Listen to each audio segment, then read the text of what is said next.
Γεια σας. Θα ήθελα να ευχαριστήσω για την τιμή που μου κάνει το Ελληνοαφρικανικό Επιμελητήριο να με καλέσει στη σημερινή ημερίδα, εκπροσωπώντας μία από τις 7 γυναίκες που θα παρουσιάσουν λόγους για τους οποίους οι ελληνικές επιχειρήσεις πρέπει να γίνουν εξωστρεφείς και να επενδύσουν στην Αφρική. Το ίδιο βέβαια και το Βιομηχανικό Επιμελητήριο, την πρόεδρό του, η οποία είναι και αυτή γυναίκα και γνωρίζει ότι τα αγαθά κόπης κτώνται και οι θέσεις περισσότερης κόπης κτώνται.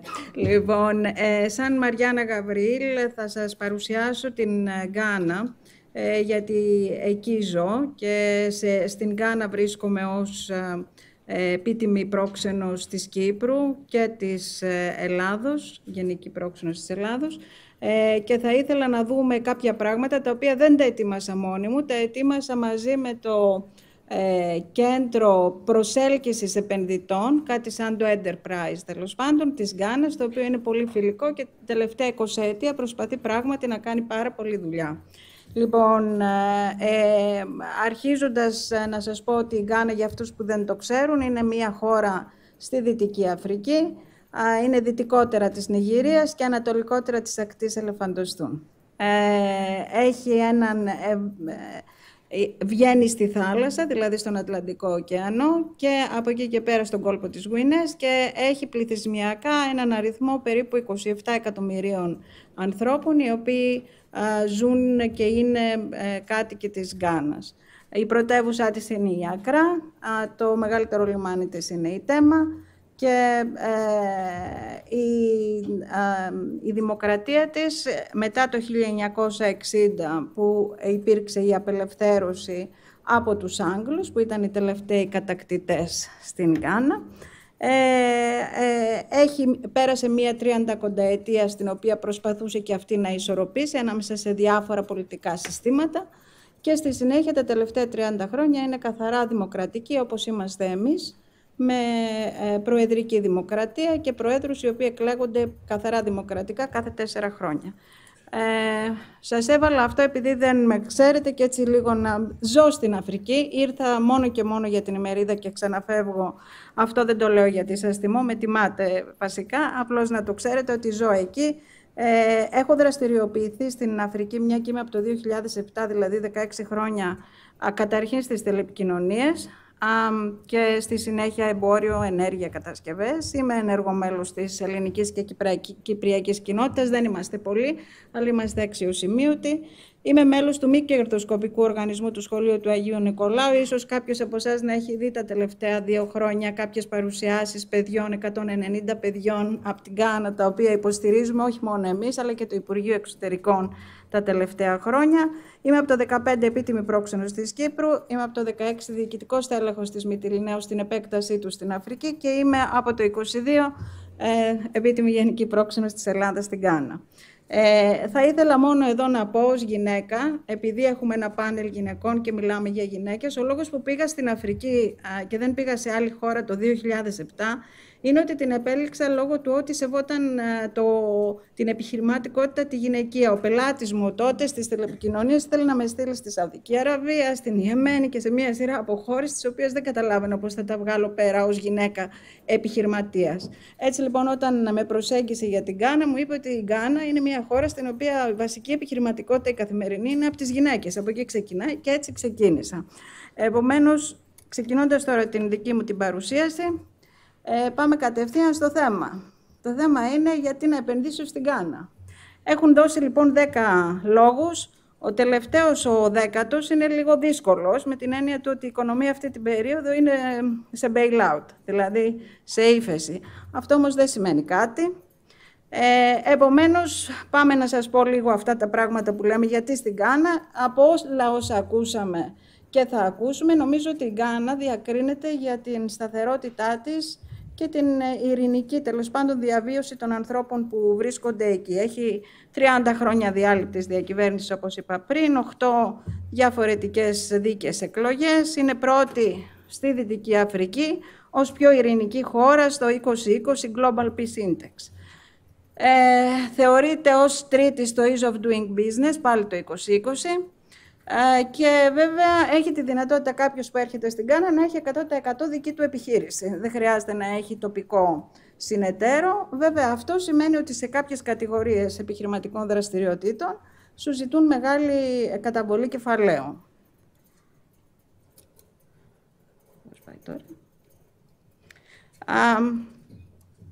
Συγχωρείτε. Ναι.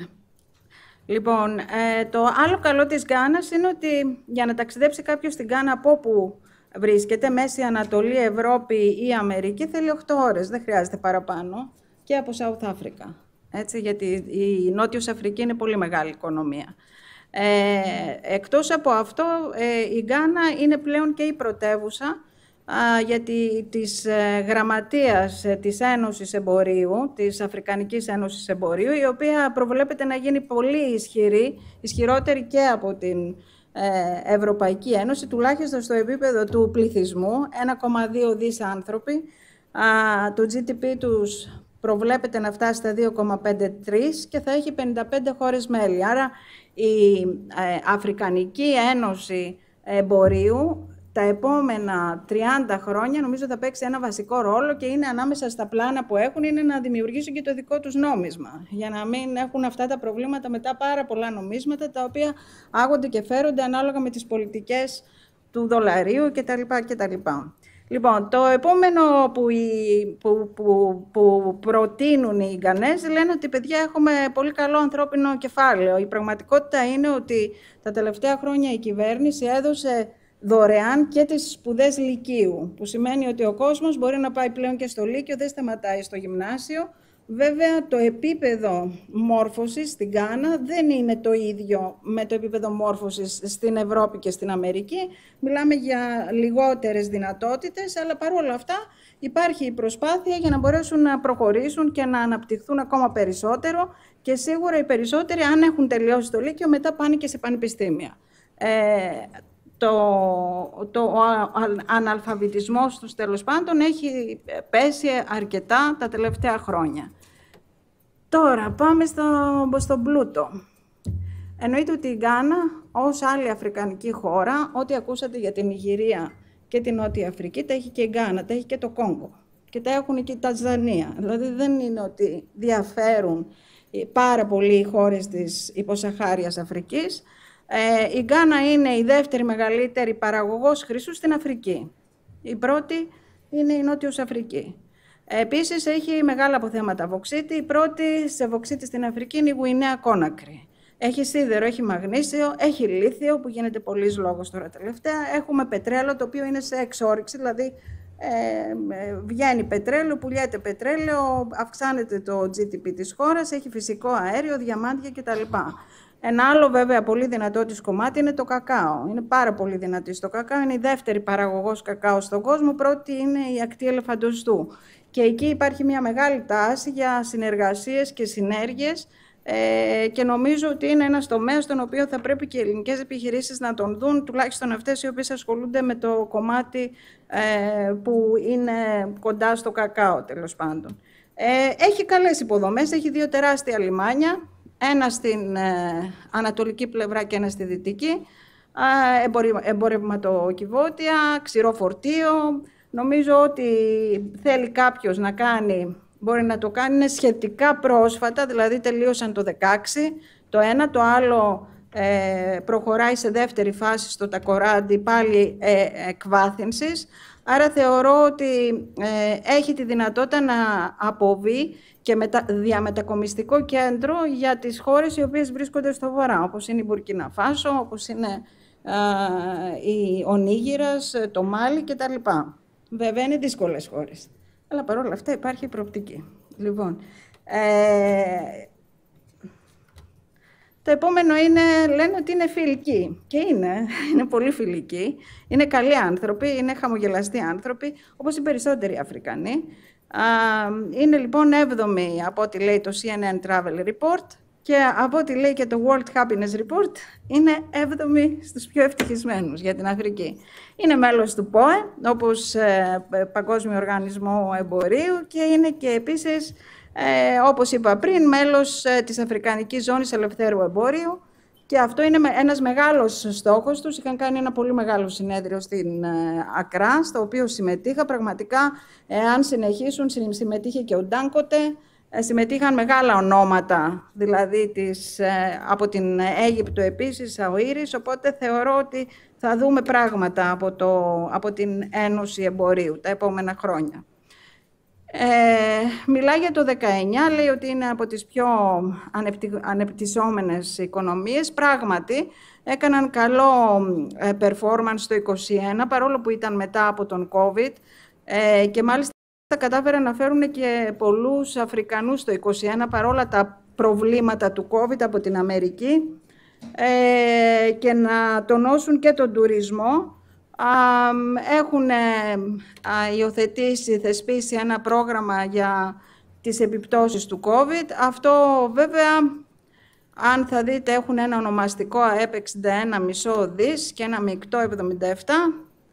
Τους έχει οδηγήσει παρόλα αυτά σε αυτή την κατάσταση που βλέπετε σε αυτή την διαφάνεια, η οποία λέει ότι οι άνθρωποι χρωστάνε 63 δις στα τέλη του 2022. Αυτό σημαίνει 88% του ΑΕΠ τους.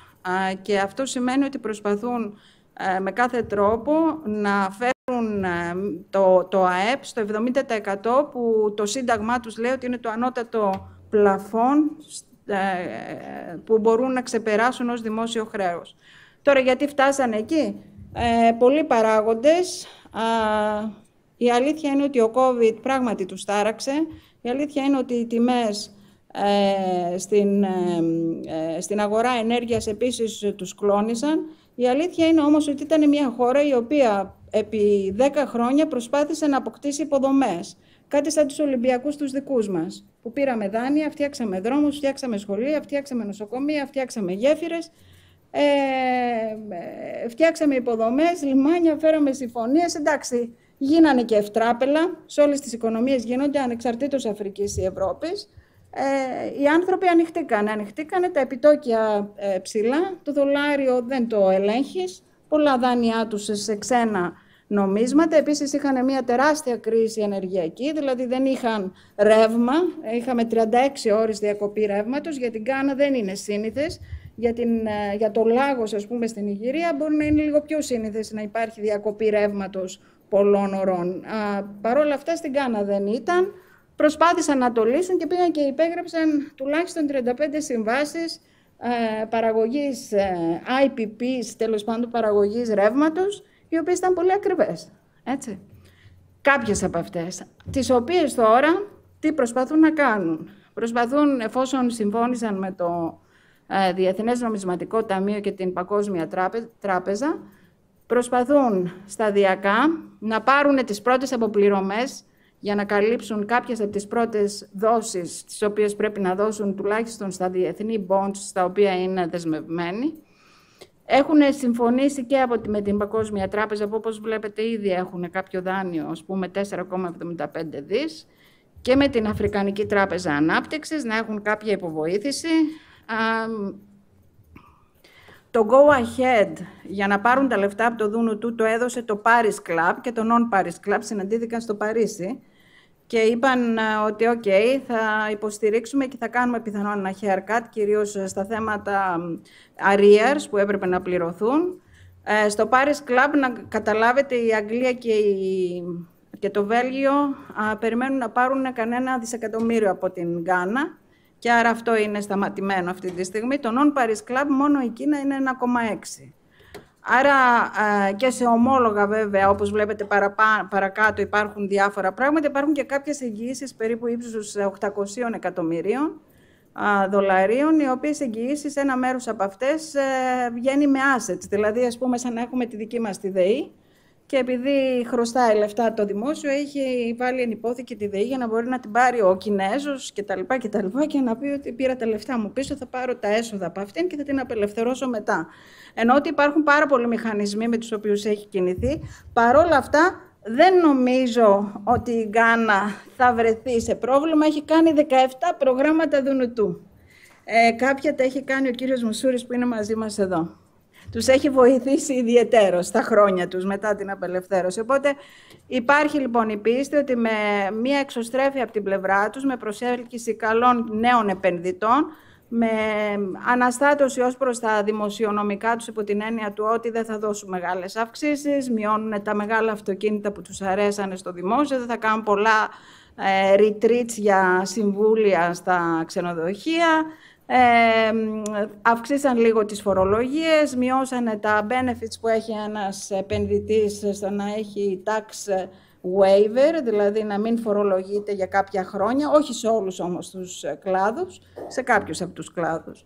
Λοιπόν, τώρα οι κλάδοι και οι ευκαιρίες είναι ακριβώς οι ίδιοι. Μάλλον ο πλανήτης γυρίζει με τον ίδιο τρόπο ή η Αφρική γυρίζει με τον ίδιο. Είναι ICT και tech, είναι αγροτικός τομέας, είναι ενέργεια, χρηματοοικονομικά και τουρισμός. Εκτός από αυτά, η Γκάνα έχει και πολλά άλλα πράγματα. Έτσι, κατασκευάζουν πλέον αυτοκίνητα από 4 διαφορετικές μεγάλες εταιρείες του εξωτερικού, δηλαδή συναρμολογούν Nissan, Volkswagen, Audi, Toyota κτλ.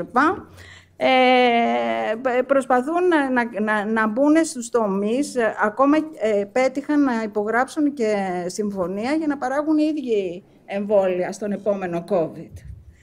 Ελπίζω να μην έρθει. Λοιπόν, άρα θέλω να πω ότι μπαίνουν παντού. Είναι απίθανοι πολιτές, είναι απίθανοι μαχητές. Μακάρι να τους έχουμε ως παράδειγμα σε αυτά τα πράγματα, θα πάμε ακόμα πιο μπροστά κι εμείς. Και είναι και πολύ διεθνοποιημένοι. Δηλαδή, όταν φτάνεις στην Γκάνα, δεν θα βρεις ανθρώπους οι οποίοι, επειδή ακριβώς δεν σου πολυμιλούν, δεν ξέρουν καλύτερα από σένα. Παρακολουθούν τα πάντα, η αγγλική είναι η γλώσσα τους. Έχουν εξαιρετικά στελέχη που έρχονται από Harvard, από Οξφόρδες κτλ.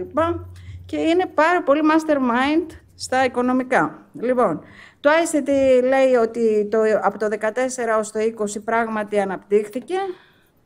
Είναι πραγματικότητα. Προχωράει στην ψηφιακή οικονομία. Θα δείτε ότι χρειαζόμαστε software, χρειαζόμαστε εταιρείες υποστήριξης software και βέβαια ανάπτυξης κάποιων custom-made λύσεων. Οπωσδήποτε στις τεχνολογίες πάντα υπάρχει η δυνατότητα πάλι με εφαρμογές ή ειδικά εργαλεία. Δεν θα έλεγα ότι αυτό το οποίο χρειάζεται κάποιος είναι να έρθει να αγοράσει από την Ελλάδα κεραιοσύστημα πιθανόν, αλλά πιθανόν κάποια άλλα εξαρτήματα να μπορεί να τα πάρει. Γενικότερα στον κλάδο του ICT, επειδή και εμείς έχουμε Google και Amazon και τα λοιπά στην Γκάνα, όποιος θέλει να δουλέψει από την Ελλάδα πρέπει να έρθει να στηθεί εκεί και να πάρει τους πελάτες και να είναι δίπλα και όπως κάνουμε στην Ελλάδα. Αλλιώς από μακριά πρέπει να βρει τον καλό συνεργάτη. Έτσι. Επομένως, αυτά στο ICT. Πάμε στον αγροτικό κλάδο. Στον αγροτικό κλάδο, όπως βλέπετε, είχε 6 επενδύσεις 1,142 δις από το 10 ως το 21. Είναι πάρα πολλοί άνθρωποι και θέλουν φαΐ. Δεν έχουμε κρεμμύδια, τα εισάγουμε από τον Νίγηρα. Δεν έχουμε πατάτες, τις εισάγουμε από το Λίβανο, από την Ολλανδία, από την Νότια Αφρική και από την Αίγυπτο. Δεν έχουμε μία σειρά από πράγματα, ντομάτες, δεν έχουμε ωραίες ντομάτες. Για ποιο λόγο? Γιατί τις βάζουν να τις φυτεύουν και στη συνέχεια τι κάνουν, τις παίρνουν, ρίχνουν και φάρμακα και μετά μας τις φέρουν να τις φάμε. Εμείς που μπορούμε να αγοράσουμε κάποιες άλλου είδους μπορεί να αγοράσουμε, εκείνοι θα φάνε αυτές τις οποίες τις έχουν πάρει τουλάχιστον στο μισό χρόνο που θα έπρεπε, ας πούμε, που θα έπρεπε ακόμα να δώσουν για να οριμάσουν. Αυτό γιατί είναι πολύς πληθυσμός, είναι και ψηλό του κέρδους, δηλαδή το κυνηγάνε μέχρι τέρμα, ψάχνουν να μην επενδύσουν ακριβώς στο χρόνο που πρέπει. Εκεί λοιπόν υπάρχει τομέας. Κάποιος ο οποίος κάνει αγροτική παραγωγή στην Ελλάδα, ξέρει από ποιοτικό έλεγχο αγροτικής παραγωγής, μέσα αγροτικής παραγωγής, εργαλεία ελέγχου, εργαλεία παραγωγής, greenhouses, δηλαδή τα θερμοκήπια κτλ. Θα μπορούσε να κάνει πολύ καλά λεφτά στην Αφρική. Επομένως, αυτός είναι ένας κλάδος, τον οποίον ίσως, εάν υπάρχουν ελληνικές εταιρείες οι οποίες κάνουν μεταποίηση, ποιοτικό έλεγχο, αποθήκευση κτλ., εκτός από το κακάο έχουμε πάρα πολλά άλλα πράγματα, αλλά και ανάγκες για εσωτερική παραγωγή και κατανάλωση. Εδώ θα δείτε ότι λένε θέλουν και τρακτέρ, θέλουν και κάποια ιδρύματα να υπάρξουν συνεργασίες τέλος πάντων στη γεωργική έρευνα, εγκαταστάσεις αποθήκευσης κτλ., σιλό. Τα έχουν λίγο πολύ όλα αυτά, αλλά εδώ που πάμε τώρα στην κτηνοτροφία είναι μια πραγματικότητα. Στην κτηνοτροφία δύσκολα. Φέρνουμε από τη Βραζιλία κοτόπουλα κατεψυγμένα, παράγουμε και κάποια εκεί. Έτσι.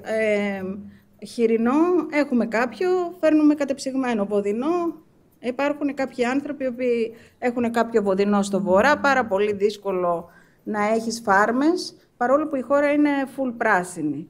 Το πιο δυσκολότερο είναι λόγω των κλιματικών συνθήκων, επειδή έχουμε μια θερμοκρασία η οποία είναι, ας το πούμε, σταθερή στους 28 βαθμούς με υγρασία. Αυτό, για να κάνει κάποιος καλή φάρμα, πρέπει να μπορεί να ξέρει παραμέτρους, ούτως ώστε να μην του αρρωσταίνει το ζώο. Η φάρμα του δηλαδή να μπορεί να λειτουργεί και να μην έχει άλλες τέτοιες προεκτάσεις εξαιτίας των κλιματολογικών συνθήκων. Αλλά αν κάποιος από τους μεγάλους παίχτες στον χώρο θα ήθελε να το κάνει, ή και από τους μικρότερους που έχει την διάθεση και τη γνώση, νομίζω ότι θα βγάλει πολλά λεφτά για πάρα πολλά χρόνια. Λοιπόν, στην ενέργεια, η Γκάνα το 2016 είχε ούτε 1,5 γιγαβάτ παραγωγή. Τέλος πάντων, σήμερα έχει καταφέρει να αυξήσει την δυνατότητά της παραγωγής ρεύματος και σχεδόν υπερκαλύπτει το demand που έχουμε σε αυτή τη φάση. Και στο επίπεδο της διασυνδεσιμότητας νοικοκυριών έχουμε φτάσει να καλύπτουμε την χώρα, να καλύπτει τη χώρα περίπου στο 88% του δικτύου, τέλος πάντων, διανομής που έπρεπε να έχει. Αυτό τι σημαίνει? Ότι με την παραγωγή που κάνει δίνει και κάποιο από το ρεύμα στο εξωτερικό. Αυτό όμως δεν λέει τίποτα, διότι έχουν αποφασίσει να επενδύσουν και σε πιο δυνατούς τομείς, όπως είναι στον ορυκτό πλούτο. Θέλουν να κάνουν, παραδείγματος χάρη, refinery για βωξίτη, να κάνουν αλουμίνα. Γιατί να δίνουν την αλουμίνα, ας πούμε, στην Ελλάδα, θέλουν να την κάνουν εκείνη. Αυτό σημαίνει energy consuming projects. Επίσης, έχουν εστιαστεί στη μεταποίηση. Πάλι σημαίνει πάρα πολλά διαφορετικές βιοτεχνίες και εργοστάσια που επίσης θέλουν ρεύμα. Ναι, μιλάνε για green energy, όλα είναι green, όλα είναι σε ένα συνδυασμό που θα πρέπει να γίνουν με προσοχή και βέβαια σίγουρα θέλουν να το κάνουν όσο πιο πράσινο γίνεται.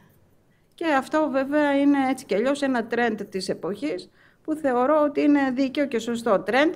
Δεν έχει πράσινη πολλή ενέργεια εκτός από το υδροηλεκτρικό της η Γκάνα, δηλαδή δεν είναι μια χώρα η οποία έχει πολλά solar.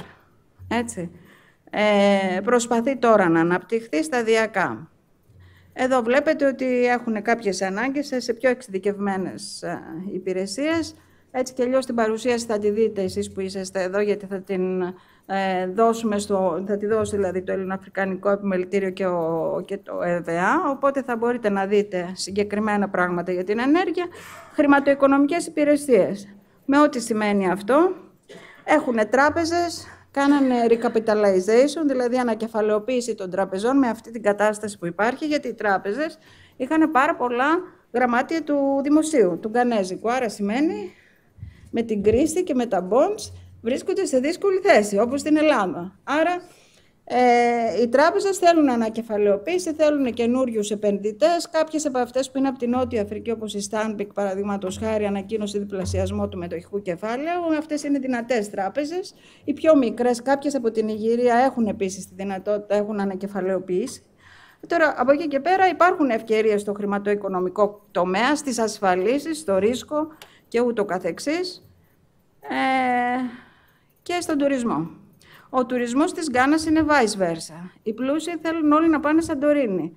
Άρα είναι μια μοναδική ευκαιρία να αρχίσουμε να βλέπουμε τον τουρισμό από εκεί προς τα εδώ. Θέλουν να παντρευτούν στη Σαντορίνη, θέλουν να πάνε στη Μύκονο, θέλουν να έρθουν και το χειμώνα να κάνουν ψώνια. Είναι καλοί δηλαδή και είναι καλοί άνθρωποι. Αυτοί οι οποίοι μπορούν να αντέξουν να έρθουν στην Ελλάδα θέλουν να έρθουν για συνέδριο, για εκπαίδευση, για τουρισμό. Άρα μπορούμε να το δούμε και εμείς από την πλευρά μας, αλλά μας προσκαλούν και αυτοί.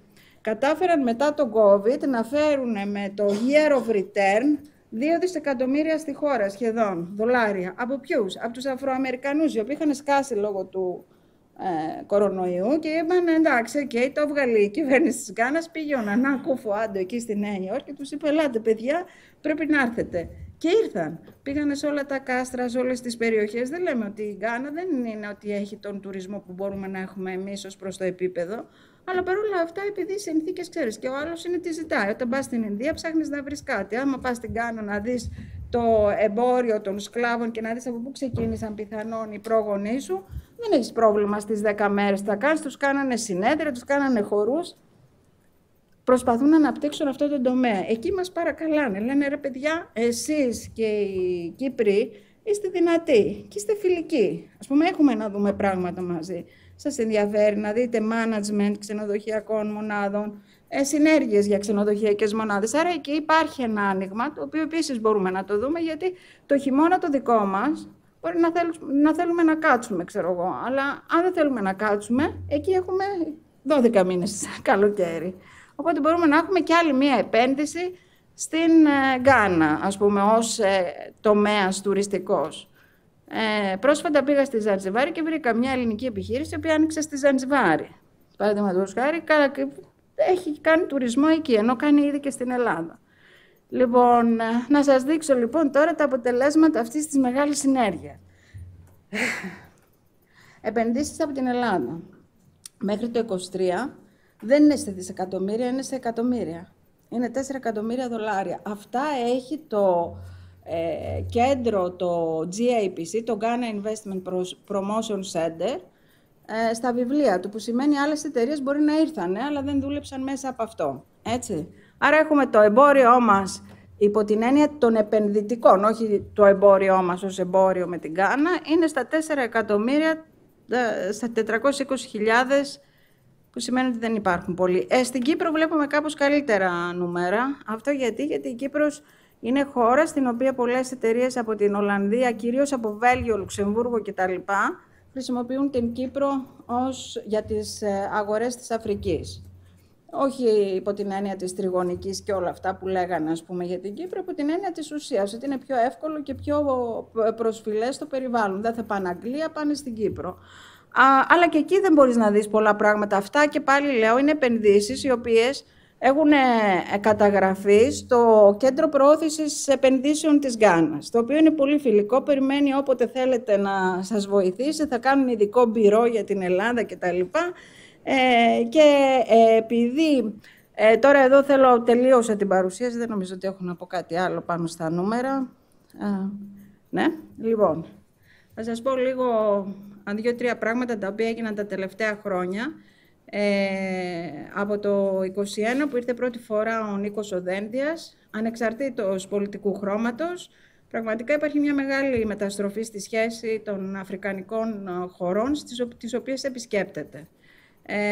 Ξαναήρθε ο Δένδιας και τη δεύτερη φορά σάστησαν πραγματικά, γιατί σου λέει τι έγινε η Ελλάδα, εμείς δεν είχαμε συνηθίσει με τους Έλληνες. Τον είδαν και λίγο έτσι promising, αλλά επειδή είναι και στο Συμβούλιο Ασφαλείας μη μόνιμο μέλος του ΟΗΕ και λίγο ύποπτα και τα λοιπά, αλλά τους άρεσε. Οπότε αφού τους άρεσε, έπεσαν, ξέρεις, ας πούμε στην πρόσκλησή του.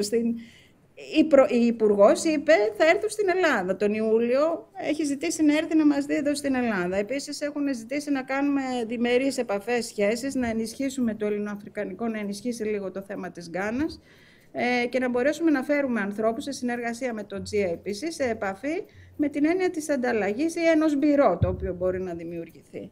Αυτό είναι ένα το σημαντικό κομμάτι. Πρέπει να υπάρξει από την Ελλάδα, άκουσα η Γενική Γραμματέας είναι και γυναίκα, είναι δυναμική. Θα πρέπει να δει λίγο, δεν ξέρω αν υπάρχουν 8 προγράμματα μόνο για την Αφρική, πρέπει να τη δείτε την Αφρική άμεσα. Στην επόμενη πενταετία οι ξένοι, παρόλο που κάνουν τους δύσκολους, έχουν όλες τις δουλειές, στα νερά, στις ενέργειες, στις προμήθειες, στο mineral και ούτω καθεξής.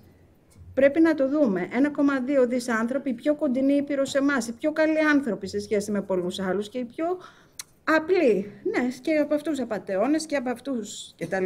Αν τους συμπεριφερθείς με ευπρέπεια, νομίζω ότι έχεις έναν καλό συνέτερο. Και δεν είμαστε colonial, δεν τους κατακτήσαμε, παίζει πάντα ρόλο αυτό. Αρκεί να έχουμε μια εξωστρέφεια, η οποία λέει ότι δεν έχουμε επίσης και ρατσιστικά πρότυπα στον τρόπο με τον οποίο τους αντιμετωπίζουμε. Αυτό είναι πολύ βασικό για την Αφρική. Ρωτάνε πώς είσαστε, πώς είναι εκεί οι δικοί μας άνθρωποι και νομίζω ότι σε αυτό το επίπεδο θα πρέπει να κάνουμε περισσότερη, ας πούμε έτσι, άνοιγμα οι ίδιοι μας προς την Αφρική. Ευχαριστώ.